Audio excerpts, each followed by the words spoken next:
the data before this was if the economy was bad, our enrollments would surge.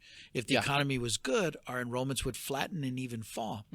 Well, the economy was terrible back in the spring of 2020, and we saw an enrollment surge in the summer of 2020. We were all online. We saw enrollments grow across the state, and we expected that to continue. And in the fall of 2020, the bottom fell out. And we saw we saw almost a 10% decrease in enrollment in the fall of 2020. In the fall of 2021, we saw another about 6%. So we were about 16% down. This spring, we're about 4% down.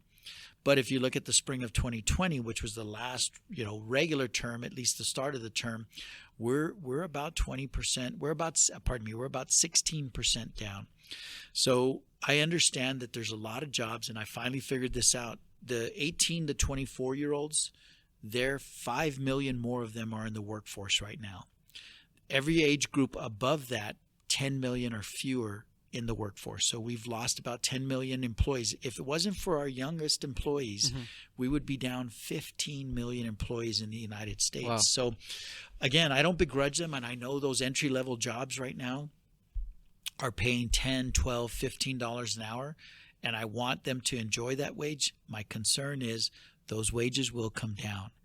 And when they come down, you've got to have the credentials to make sure that you continue to earn a living wage. So definitely. I really recommend to students that are graduating from high school or that have graduated in the last couple of years, get enrolled. Even if it's one online class, even if it's one face-to-face class, enroll so that you stay connected, you stay in that learning process. You're earning those resources right now. That's great, but it's incredibly important to enroll and to build for your future. Definitely, and you were touching on a lot of important points. I mean, the sense of everything that happened with the pandemic, it's something that we've never seen before. I mean, we have struggled with epidemics in the past, but never like this in a sense like and not in our lifetimes. Definitely, and I hope this is the last one of our lifetime. Yeah, but I think some of the instances that you were touching, they're really true. I mean, one will think that because of economy goes down, the education goes up because people realize, hey, I need this type of degree, I need this type of education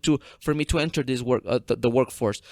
But now it was different because whenever I transitioned into online learning, I remember that I was sitting in my home because also something that we didn't talk about is that the OSDE immigrants, the international students, we were kicked out of the country technically. So some of us, I had the virtue to go home because of the spring break, but they told me, like, I remember my professor of English told me, like, hey, you should take your computer and some of your books because something may happen. We don't know. Harvard already closed. This university is very closed. We encourage you to take this type of precautions. So whenever we came back and we received the email about we're gonna have another week of spring break, I remember me and my folks were like, okay, yeah, I have another week with you guys. But then another week transformed into another semester, and then another semester, and then another semester, and it was hard because even, I mean, not to give them the fault, but professors, neither students had preparations for that. I mean, some of my professors didn't even know how to use Blackboard. They didn't even use some of the students because here in the college we have people from all ages. Yep. We have people from really young, from 18, 17 until like 75, even 80 years old, veterans, etc. So the diversity of that had to complex into one small area of, if you know how to use Word, you know how to use Excel, you know how to use Microsoft Teams, and it was super hard for all of us. And not only that, but to keep us motivated, because many of that time when I was online, I woke up and I was like, do I really want to go to class? Yeah. Do I really want to learn from a book rather than speaking to an individual that is actually prepared and studied his whole life to teach me something?